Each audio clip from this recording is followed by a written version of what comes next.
मौला मार चमचा मरन सब मरवान।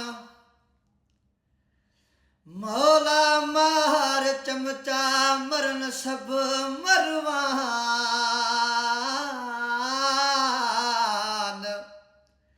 मिली वञन कंहिं गस ते त सिधियूं गोलियूं हणान। पोइ तीली ॾेई साड़ियान हाजी बचल गोपांग चए। वहड़े वा चमचा तुंहिंजी चमचे गिरी होला।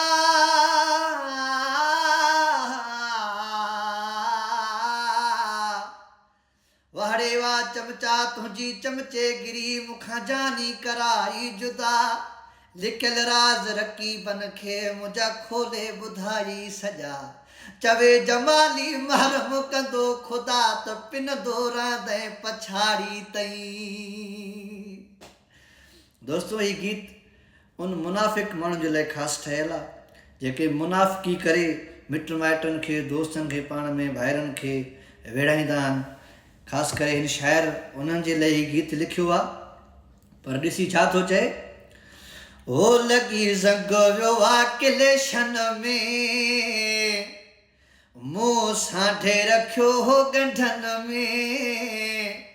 वरी अॼु वञी थो कढांसि, वञी तेल फुलेल थो कयांसि। चओसि मूंखां थोरो बचे, ॿेली मुंहिंजे अॻियां न अचे।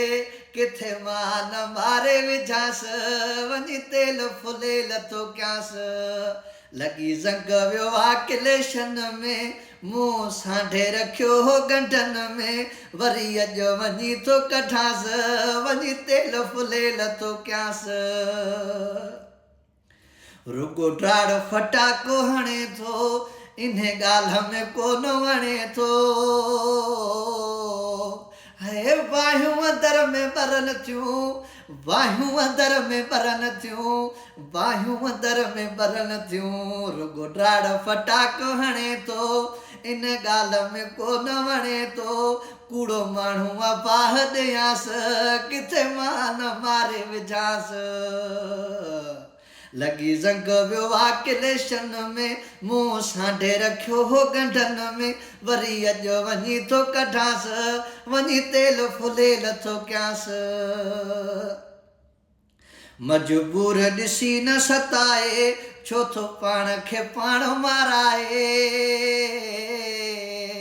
हा बाहियूं अंदर में बरन थियूं, बाहियूं अंदर में बरन थियूं, बाहियूं अंदर में बरन थियूं। मजबूर ॾिसी न सताए, छो थो पाण खे पाण माराए। जहिड़ो ज़मीन में दफ़नायांसि, किथे मां न मारे विझांसि।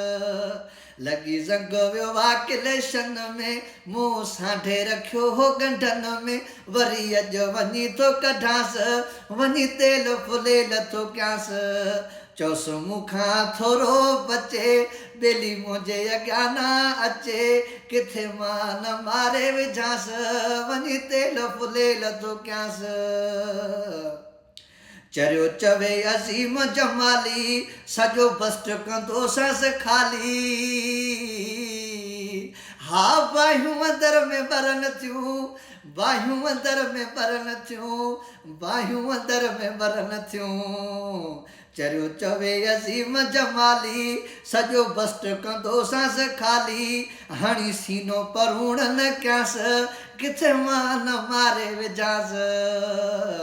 लॻी ज़ंग वियो आहे किलेशन में, मूं सांढे रखियो हो ॻंढनि में। वरी अॼु वञी थो कढांसि, वञी तेल फुलेल थो कयांसि। चओसि मूंखां थोरो बचे, ॿेली मुंहिंजे अॻियां न अचे। किथे मां न मारे विझांसि, वञी तेल फुलेल थो कयांसि।